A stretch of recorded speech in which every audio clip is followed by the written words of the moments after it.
The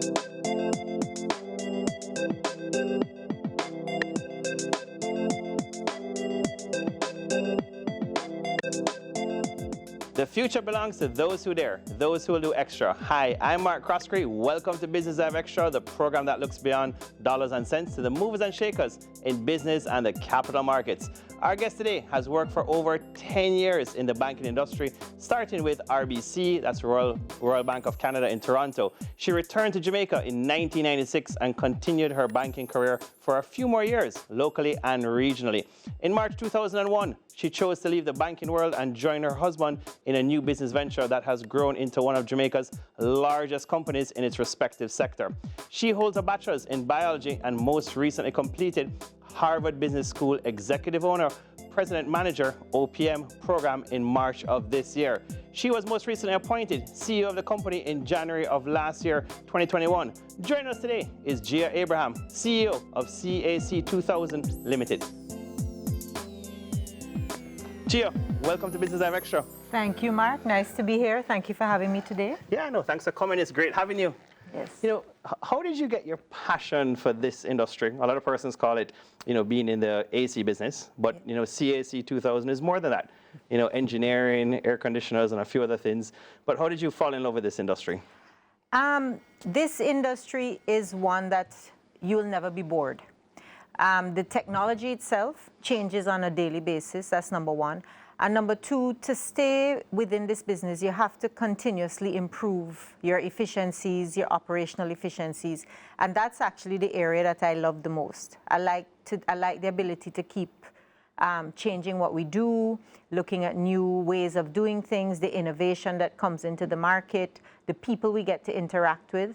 Because most of our customers happen to be commercial customers, but it means that you have to learn the industries to understand what they need, how you're going to present it to them, how you're going to design and install.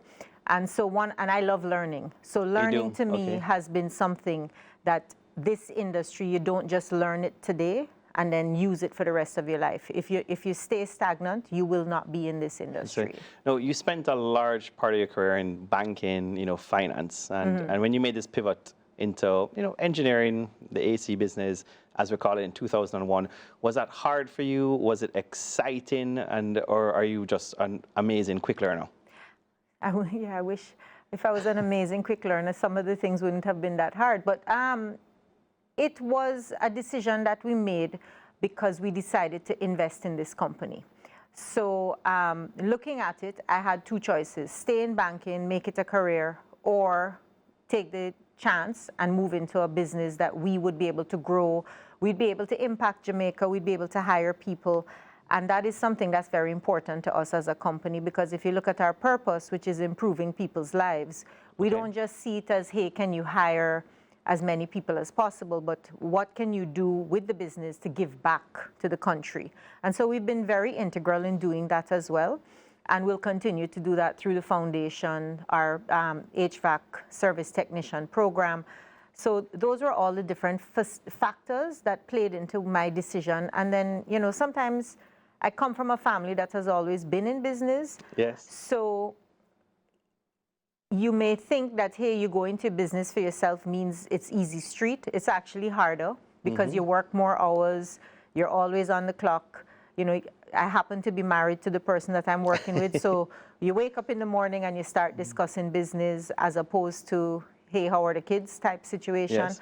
But overall, it's just it's interesting. It has always kept me engaged. Yes. And so that I don't regret the decision at all. And where you mentioned, was CAC2000 always a family business? Was it always, yourself and Steve in it? Or did it kind of get acquired by the family? What's the whole history or evolution of CAC2000 and yourself? So the way CAC2000 came around is that CAC2000, initially Stephen Marston, my husband, and Colin Roberts acquired 49% of it from the McCalla Group. Okay. So originally the name of CAC2000 is Conditioned Air and Associated Contractors. People may also know it as Home Electrics. So it goes pretty far back. It is one of the older... I didn't know that, really. Yeah, okay. It's one of the older air conditioning companies, actually eldest air conditioning company in Jamaica.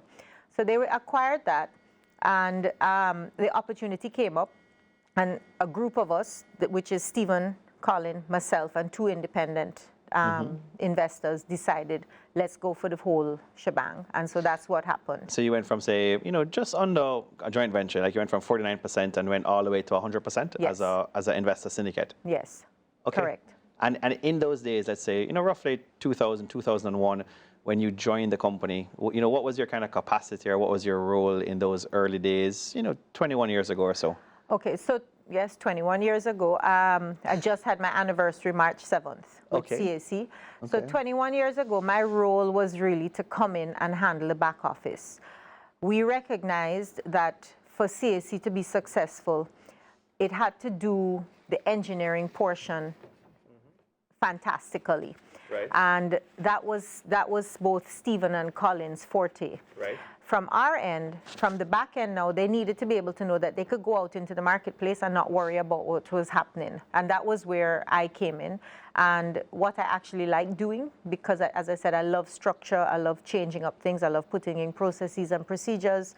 And so that was how we did it. We were sort of like the three musketeers of air conditioning at that point in time. And so if you frame it now, though, I mean, so you're in the CEO role effective, 2021, early January, and Colin actually is now like director of, is it customer experience and service?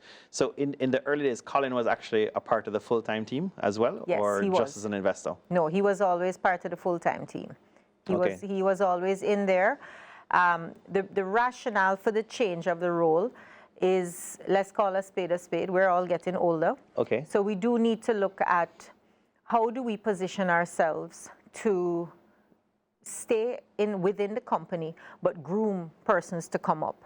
We also look at it that what are the key factors for our company? What is one of the success factors? The success factor is our relationships with our customers. Colin is very good at that. So instead of having him down in the trenches, so to speak, we wanted him to come up and be able to bring other parties up into that realm. And so really looking at putting the company in a more customer-centric focus. Not that we haven't always been that way, but when you're an engineering company, technology excites. Customers may not excite as much as the technology side of it. And so and he's very good at it. So we want to build and capitalize on that. So it was really the three of you, and so throughout that 20-year spell or so, you and Steve have always been there. Steve Marston, but Colin has kind of been there full time, taking a break. No, always been there. He's always been there. Always been there. So his role might have been like an executive director or something like that. What his role was what we would call Chief Technical Officer. Okay. So he was really focused on the technical component, which is the execution of the jobs, as well as the estimation, what we would have to do to win the jobs. Right. So that's why it's each person sort of had their strength, and we played a lot on those strengths. So Colin was technical, Stephen was very much ability to go in and sell and speak to persons to win the jobs, and then I was always the back office component. No, I understand. And so it was really the three of you have really grown this business. Yes. From probably I'm guessing maybe under 100 million of revenue back in 21 years ago to where you are at today. Well, remarkably, I was looking back at it. Yes. And I thought, oh, look at this. 21 years ago, we were at 300 million, and really? we thought, oh, we could maybe grow to 500,000. And now at our prime, we were at $1.5 billion worth of revenues. So we've seen the evolution of the company. And I don't think necessarily that we stopped at any one point and thought, okay, that's enough. We should just, stop now. We've just continued, and we find it exciting. We actually do. That's so, good. Yeah. And we tend to generalize a lot. I mean, especially about sectors or industries. In Jamaica and the Caribbean, when somebody says CAC2000, it's just an AC company. I mean, how do you really, when you're in your sales pitch or your elevator pitch, especially in a CEO capacity now, how do you define what CAC2000 is, especially as a publicly traded company?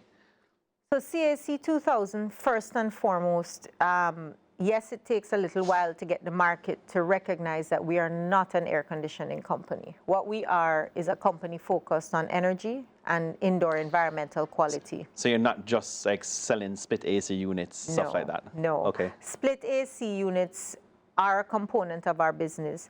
But really, when you look at our business, what we are looking at is going in, especially with our new venture that we've partnered with Tropical Battery, Enervate, going into a company and looking to see how do we make your business place an energy smart building. So the AC component will always be one of the largest capital costs within your business. But one of the things that persons don't recognize is that within the AC arena, it's one of the few industries that has actually innovated and stayed current with ensuring that they do not deplete the ozone layer. We've changed our gases many times.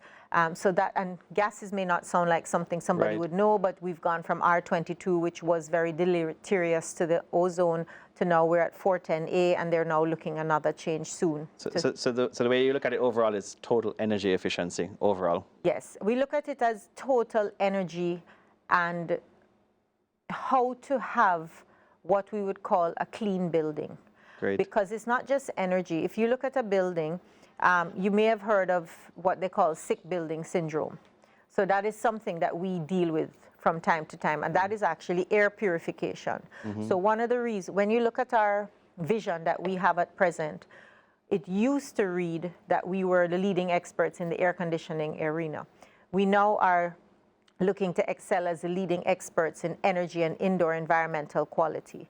And most persons who know us say, so what happened to the air conditioning? And we're like, no, it's there. It's part of indoor environmental quality. But indoor environmental quality equals your comfort. Right. It equals, are you breathing clean air? Are you drinking clean water? Have you made sure that your windows have a certain type of glazing to keep the indoor temperatures lower than the outdoor temperatures? So those are all the different components, and it's what we normally would have done with air conditioning, but we realized that most people just didn't realize we do those things. Great. So we're gonna come back to that point. Sounds great. We take our first break on Business Live Extra. We hear all about the company when we return.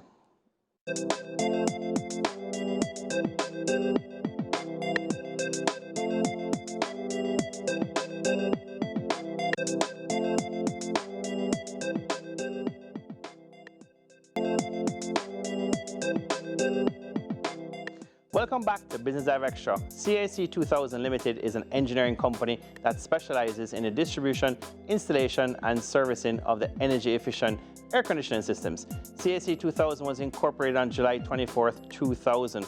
The company is the sole appointed representative for the Carrier brand, which is a world leaders in air conditioning technology in Jamaica since 1929. CAC2000 portfolio includes other premium equipment brands such as Mitsubishi, Electric, LG, Fujitsu, and CIAC, as well as both factory and generic parts.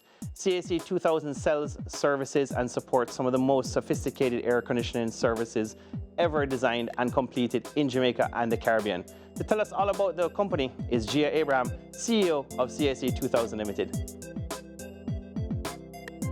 Gia, welcome back to Business Live Extra. thank you, Mark. You were just kind of getting rolling and telling us about some of the stuff and how it's working.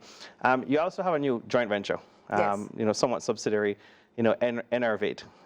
What's the whole thought process behind that, and why you've jumped into that business? Okay, so the thought process behind Enervate was initially to do with exactly what we were speaking about before. CAC is known as air conditioning. So sometimes to get to the table to speak about something else is very difficult. However, as a company, we recognize that what we wanted to do was come to the table with holistic solutions for our customers. And that is where Enervate came about. And then we looked at who would we want to partner with. And because of the solar energy component and even getting into the EV component, we thought Tropical Battery. And so we had conversations with Xander and the company, and came about with, yes, we would be willing to go into a joint venture with them. So it's a 50-50 joint venture. We started in the earlier part of this year. We do have some proposals on the table, and we're looking at how do we finance them, how do we get the legs, as you would call them, under these projects. It is very exciting. So one of the things was it propelled us to look at ourselves and say, okay, who would be going into this and why? And so from that standpoint, Stephen was the person that was chosen to go into this. Right. The why behind it. So he, when you say chosen, he is the CEO of the company overall. He is the CEO of Enervate. For Tropical Battery and for yourself. Yes. Okay. And has the company actually, like, I mean, is it earning any going concern revenues yet, or it's still in the conceptual stage? It is not earning any revenues yet. We are poised to earn revenues. But so it's still sort of on the fence between conceptual and revenue earning at this point. And when you look at CAC2000, taking a step back, I mean, Steve Marston is it Steve or Stephen? Stephen. Stephen. He's now, since your role of CEO, he's now the executive chairman of the company overall. Yes. Okay. So he's the executive chairman, and so one of the things is that he is still there working with us to bring deals to the table. To go into certain, have certain discussions, because that is his specialization, both the HVAC and energy.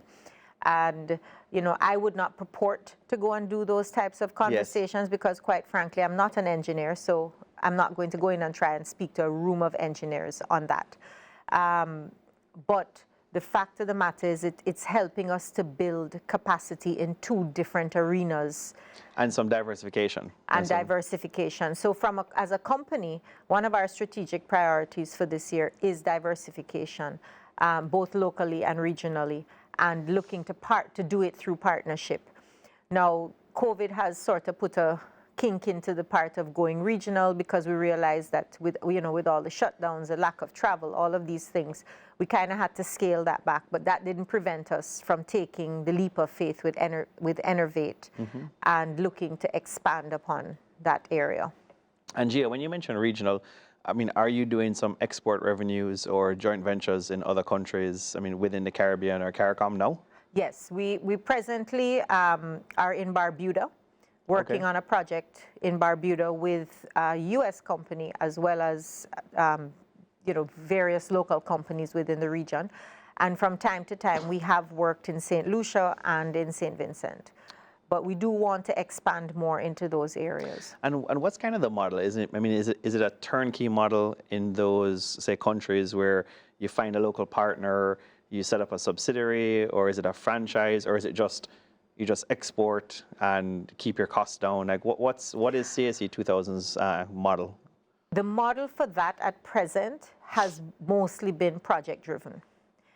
And so it's more partnering just to finish projects, to actually work on projects and finish projects.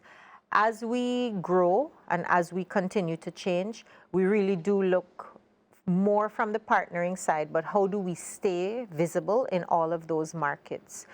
What we've found as a company is that, yes, you can build a market, but partnering with somebody who already has visibility is sometimes one of the best ways to get into the market and to be seen as a viable solution alternative. When you do it that way. And is regional sales, more than 10% of your revenue now, or 20% of your revenue? Is it material, or Jamaica is still the bulk of the revenue? Jamaica is still the bulk. Jamaica right now is still the bulk of the revenue. As I said, if it had gone according to plan, or all the plans are always there to be made hell of, but if it had gone according to plan, 2 years ago we would have launched more regionally. Okay. And so you have the regional side. What would you say are your top 3 objectives for expanding, maybe getting the revenue to 2 billion or even to 2.5-3 billion, over the next couple of years? Is it the regional sales, or is it a potential acquisition, or is it just focusing on growing organically? So at this point, we are actually on all 3. Okay. What's your highest priority level? So my highest priority level right now, due to COVID, is actually growing organically. Okay. And that was just because we came to a full halt on some of the other things that we were doing, that we had in the pipeline. I would envision that and that would be growing organically, number 1, and partnering with persons, number 2, within the Jamaican sector.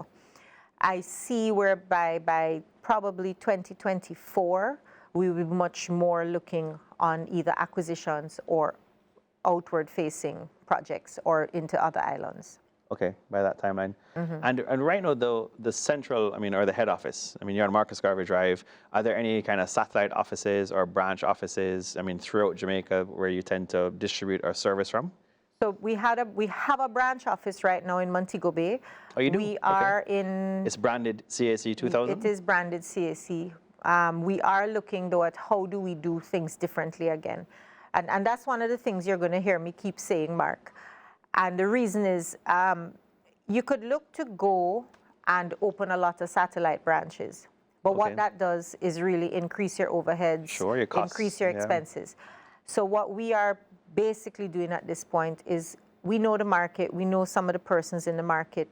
We are willing to partner with persons to use that as our methodology of getting our stuff to the market. Where in Montego is the business? You know, as much as I'm a follower or, you know, read your financials, I did not know you had a location in Montego Bay.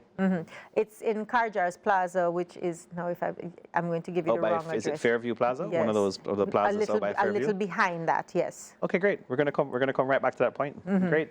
We take another break on Business Dive Extra. More when we return with Gia Abraham, CEO of CAC2000 Limited.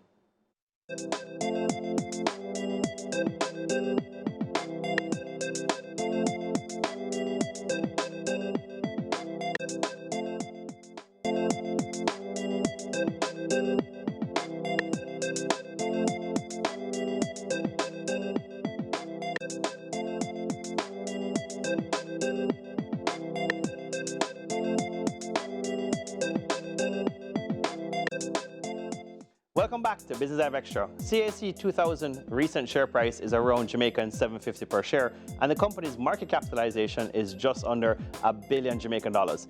CAC2000 recently released their first quarter earnings report for the period ending January 31st earlier this year.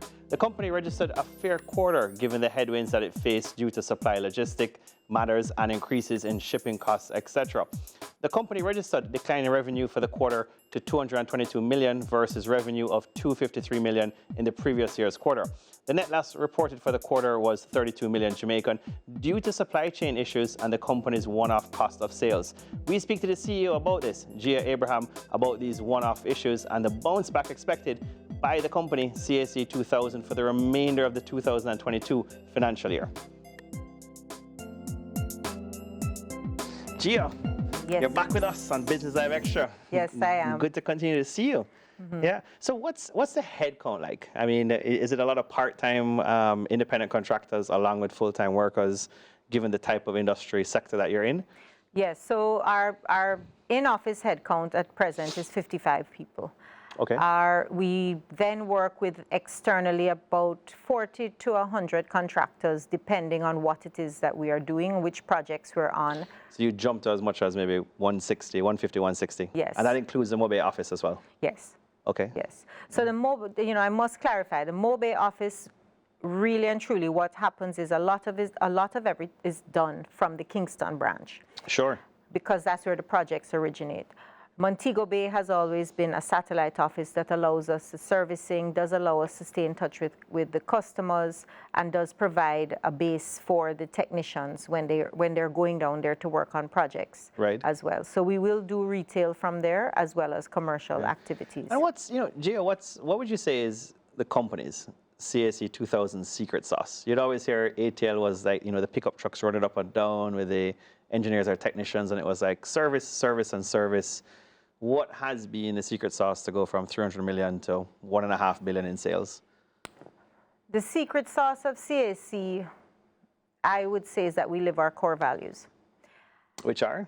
So if I can tell, this is the only way I'll remember it. So Sure. We say that we take our customers on an awesome trip. And awesome trip stands for accuracy, well-being, which is both looking at the well-being of our staff, looking at the well-being of our customers, our technical expertise and teamwork. The E is enthusiasm and excellence in everything that we do. Respect, which is the R. The I would be an innovation. And then the P would be people development. So it is something that we live. Did you come up with that yourself, or is that? No, we've lived it for quite a while. What we did come up with recently was the acronym, because we realized nobody could remember them because they weren't in that order. I know it went right over my head, but I'm thinking about it too. Yeah. Yes. So That was something that we looked at, because when you look at CAC, our secret sauce is that if CAC says to you, we don't think you should do it, we stand by the fact that we say we don't think you should do it. Okay. And if we say to you, we believe we can solve your problem, the entire company starts to work on solving your problem. Understood. It may not seem like it, but it is what happens. We collaborate a lot to get it done. So you really, as a CEO, and in the last year and a half, you really drive a more flat organizational chart versus a very vertical kind of hierarchy chart, would you say? We are in a mixture right now and going towards much more of a flat chart. Okay. Now, when I read your annual reports and I see what you put out there quarterly, I mean, it seems like you focus more on the business to business or a lot of B2B. So are you not telling me something, meaning is some of your secret sauce that you're really good at maybe designing and getting these hotel contracts and the big money contracts out there? Is that a part of what's your USP, the unique selling proposition of the company? It most definitely is. So, and that was where I was going to when I was saying that it's good, we can go there now. Yes, we don't give up. Right. So when we look at... And when you say that, meaning you're bidding or you're fighting for those contracts? Yes, we will fight for the contract. Really? We look at it that the loss of a contract is only when we've figured out that, okay, you need to give up at this point in time. Maybe the profit is not there, or it's just too tight on the price? Just sometimes it's just you've recognized that it's going to be given to somebody else, and you say, okay, don't beat a dead horse. Let's move on to another challenge. But we do at all times go after most of our jobs with vim and vigor. And we look at it that we want to speak at all levels. So when you look at us as a company, the technical persons are speaking to the technical persons. The senior managers speaking to the senior managers, and the executive directors or executive managers are speaking to the executives. So we go to all areas of our customer business. Right now, about 90% of our business is B2B. As much as that? Yes. Okay. When we do B2C, most times it's because the C component has either worked with one of our customers or they've known about us through one of our customers. We are trying to change that a bit, but you see, one of the things is to go from a B2B to a B2C business, you have to change a lot of components of the business.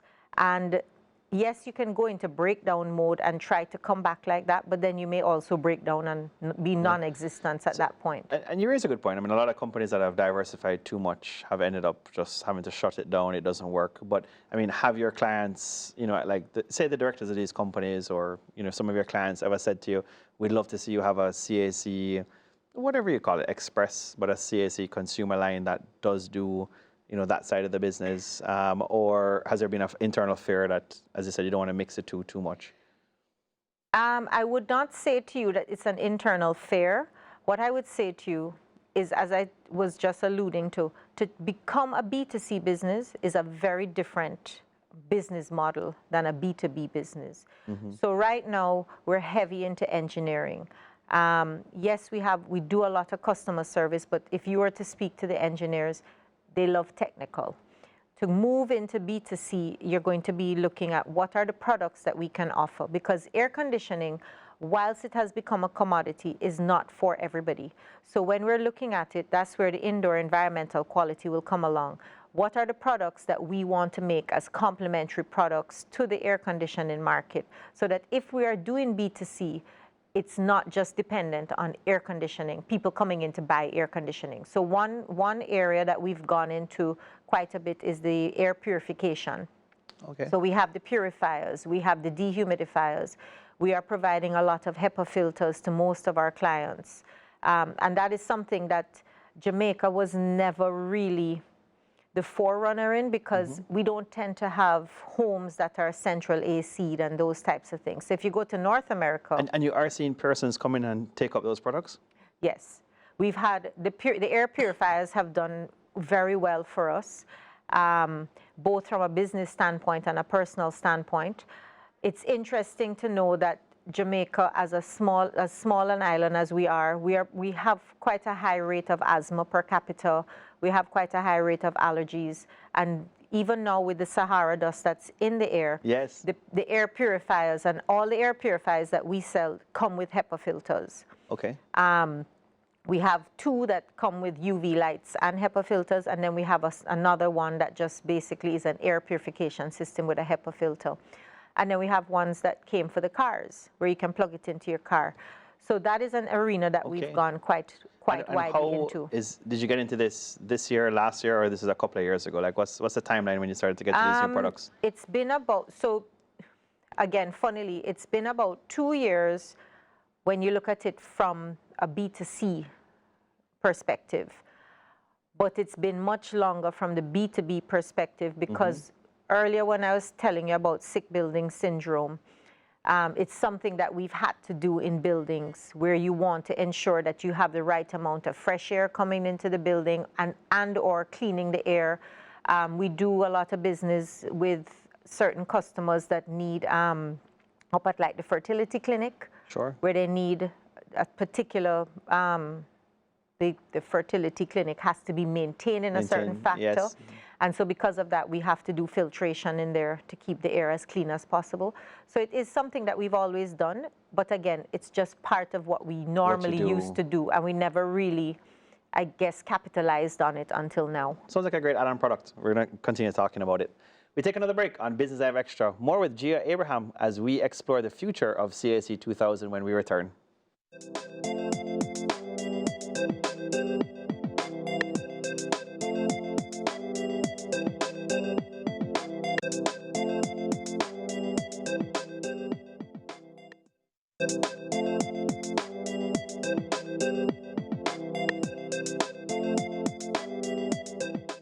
Welcome back to Business Live Extra. CAC2000 plans to improve upon the company's new vision to excel as the leading experts on energy and indoor environmental quality, IEQ, all while improving people's lives. The company has appointed a director, Colin Roberts, in customer experience, effective November 1st last year, 2021, and effective December 1st, 2021, 3 new directors joined the company's board of directors. That's Miss Catherine Francis, Mr. Anthony Shaw, and Mr. Simon Roberts. The air conditioning sector seems ripe on the face of it for consolidation. Is this one of their strategies going forward this year and 2023? We speak to the CEO, Gia Abraham, to gain a real sense of what percentage of CAC2000's business model is B2B versus B2C, and how does service rank in her mind at CAC2000. Gia, welcome back for a final time. Thank you. So, just talking about all of it, we touched on regional sales and just the business overall and everything. You also have some corporate philanthropy and social responsibility. You're giving back. I mean, do you have an official foundation as well? Yes, we have CAC2000 Foundation, and that was brought about in 2016. And since its inception, we have a couple things that we have initiated. The first is we have annual scholarships. So there's one called the Audrey Roberts Scholarship that goes to UWI in the humanities area. That is in memory of Colin's mother. Okay, there is a second one. Okay. The second one called Annabella Marston Scholarship, and that goes to UTech for engineering, but in the area of Montego Bay. And we also we have 2 others. One is actually two others, CAC2000 Foundation Scholarship, which is offered annually to staff members of CAC who wish to pursue furthering their education. And the Pearl Drew Wong Scholarship, which is offered to 5 inner city schools in and around the Marcus Garvey area for children moving from basic school into high school. And what drove all of this? I mean, besides that, a lot of companies are doing it, and of course, it's always good to give back. But what drove this primarily for you and the business in 2016, 6 years ago? Okay. So when you guys look at us as a business, what the backstory most people would not know. So the first part of the backstory is that when we were looking to buy the 51% of the company, both Stephen's mother and Colin's mother put their houses up as collateral for us to be able to buy the property, to be able to buy the company. And this is one way. Colin's mother worked at UWI.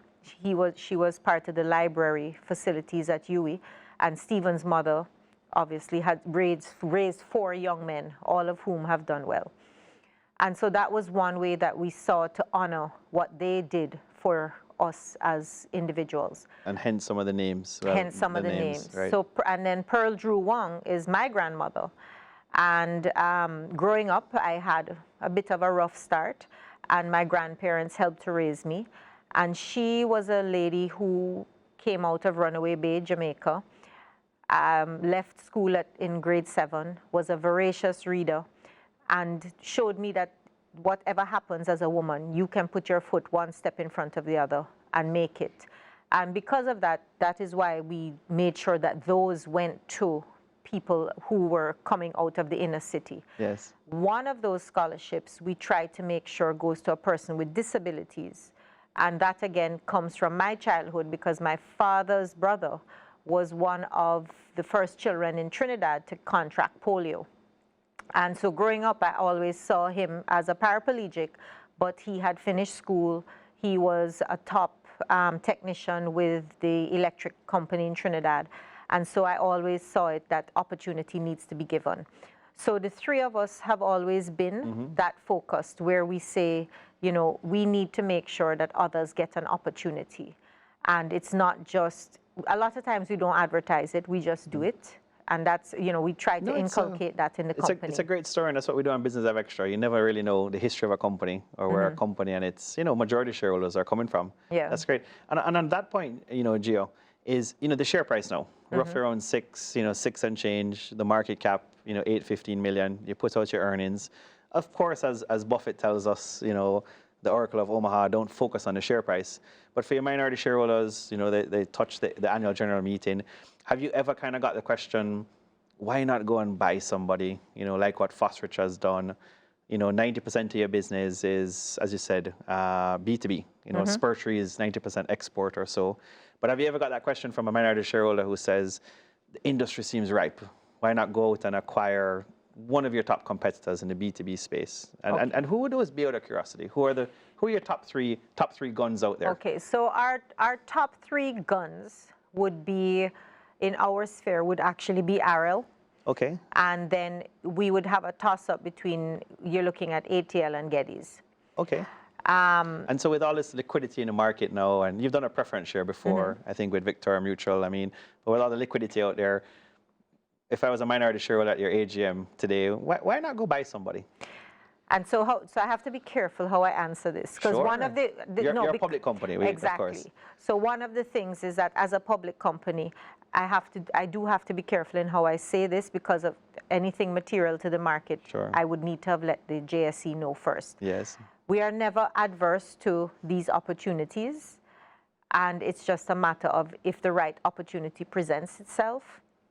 Again, we would look at taking that opportunity. So CAC, Gia, you're not adverse to, you know, going through the motions, acquiring a business?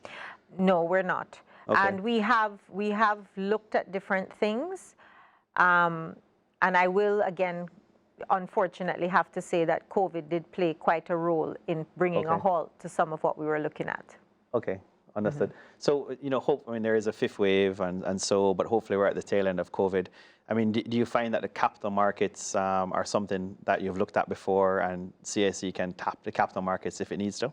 Yes, we have looked at it before, and I'm trying to figure out how to say all of this without any disclosures. So we've looked at it before. We were pretty far down the road with one before. Okay. And we had to come to a halt. Oh, understood. And so you're in the driver's seat now. Yes. For a year and change.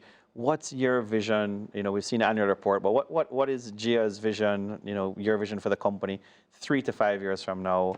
You have a great brand. You have a great team, clearly, great foundation. But where do you really want to see this company go to? And you've been there for 21 years. But where do you want to see this company go to?